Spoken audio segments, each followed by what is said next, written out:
Something was just said at the coronavirus daily briefing, whatever you want to call it, from the White House, from Dr. Birx, not Fauci. This is the female doctor. They spent the first 15 to 20 minutes of the press conference trying to walk back this comment made by the CDC director about next fall. And he's encouraging everybody to get the flu shot so that they don't have a problem next fall. Now, I want you to listen to her own words and try to keep your jaw from hitting the floor. You're not going to believe this. We talked about this yesterday when you asked me this question, and someone I think used the word devastating. And I want to really, again, emphasize to the American public that when we first interacted with this virus for the first time in the February and March timeframe, we didn't have an understanding of its transmissibility, all of its symptoms. We do now in the February and March timeframe. We didn't have an understanding of its transmissibility, all of its symptoms. Back the truck up. Hold on. You're saying that when you started recommending orders being issued to shut down America, February and March, you had, quote unquote, your own words, no understanding of its transmissibility. One more time. We do, first time in the February and March timeframe, we didn't have an understanding of its transmissibility, all of its symptoms. We didn't have an understanding of its transmissibility and its symptoms in February and March. We didn't have an understanding of its transmissibility or its symptoms in February and March, yet you shut down the world's economy. This was exactly the point many of us, including myself, was trying to make with AIDS in the 80s. Neither did we at the time. And HIV was so much more deadly than this ever was, and still is. And we didn't literally create Armageddon, and I don't think that's exaggerating, around the world at this point. Oil has gone to, negative $40 a barrel? They're talking about depression, twice the depression level era damage done to businesses. That is an amazing admission by Dr. Birx that they didn't have an understanding of this. Yet they made decisions anyway. So I'm sure a lot of you are asking, well, then why would they do this and why would they do that? I'm telling you right now, that is the smoking gun for me. This is bioethicists run amok. The great human dignity heist. How bioethicists are trashing the foundations of Western civilization. What I said about who benefits, bioethicists literally are in bed with the green movement, but not the good green movement, the one that wants to just do conservation. No, these are the types that want to destroy modern society as we know it and rebuild it in their image. Let me zoom this in real quick.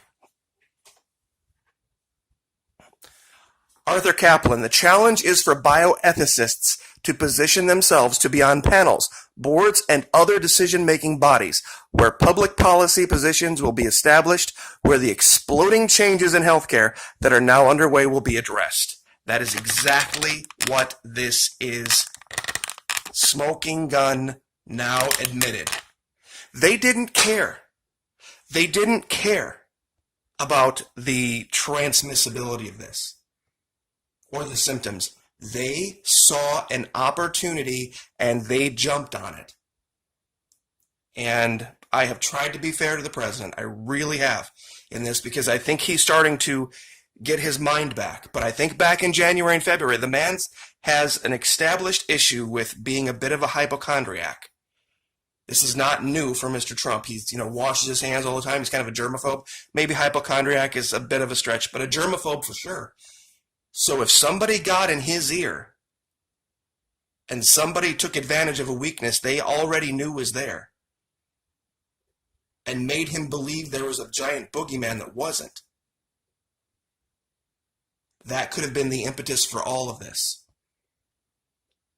And especially with everything going on with China, I'm telling you right now, these bioethicist types are slick. They are, and Fauci's wife is one as well.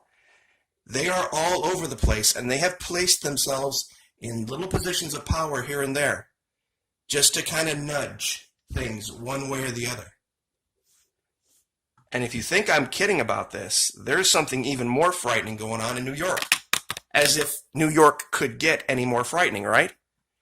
They have just ordered, and you can look this up, they will not be resuscitating anybody who flatlines in an ambulance. They won't be doing it. You know why?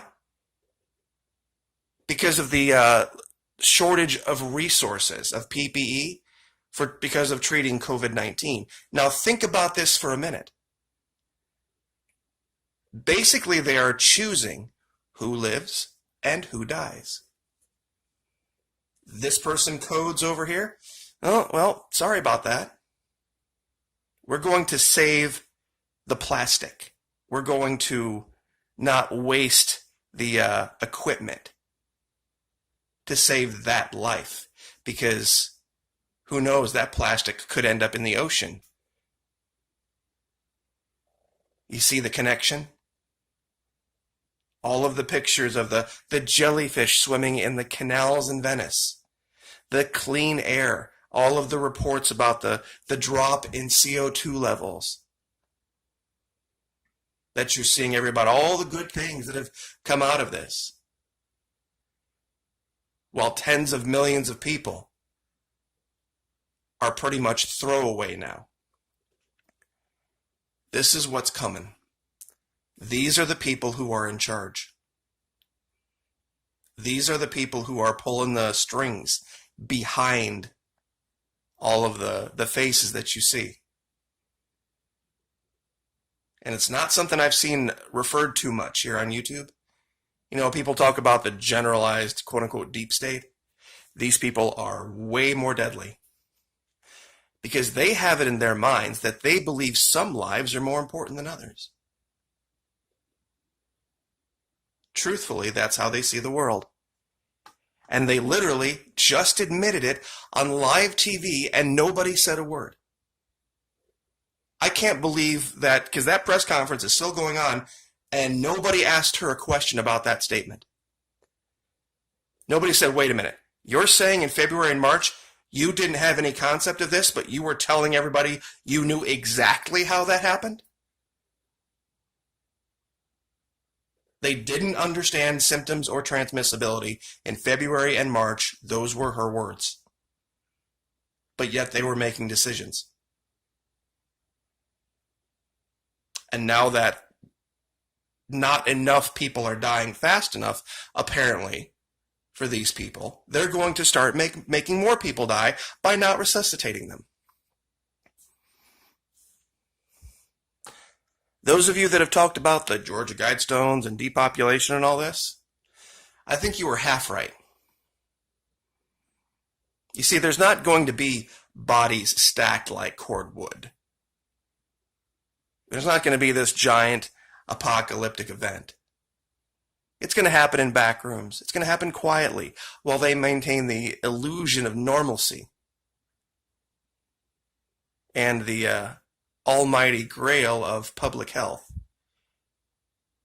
You see that whole encouragement to get a flu shot? Here's what's coming. If you don't, or if you don't get your kids the vaccine, they're going to take them. Because not only are you demonstrating that you won't protect your kids from basic, threats that they are deeming to be serious, you're not going to protect society either. I just had a grandchild that was born yesterday. And I am absolutely terrified about the next 20 years. I won't lie, at least in this country. Very, very seriously thinking about maybe not being. Because if this continues to go down this road where these holier than thou secularists that hate Christians continue to rise in power, think about how many hours a day now we are seeing doctors speak from positions of power in our government. And how leaders are just taking a back seat and listening to them. And any leader that doesn't like Governor Kemp or Governor DeSantis or Governor Abbott, they are vilified. Why aren't you taking the lead from the doctor? Because the doctor's not in charge. That's why. The doctor didn't take an oath to protect the Constitution. That's why. We take their advice under advisement. That's why it's called advice. But then we make the decisions. But there are people that believe that's not good enough. Bioethicists. Remember that name. Like, share, subscribe.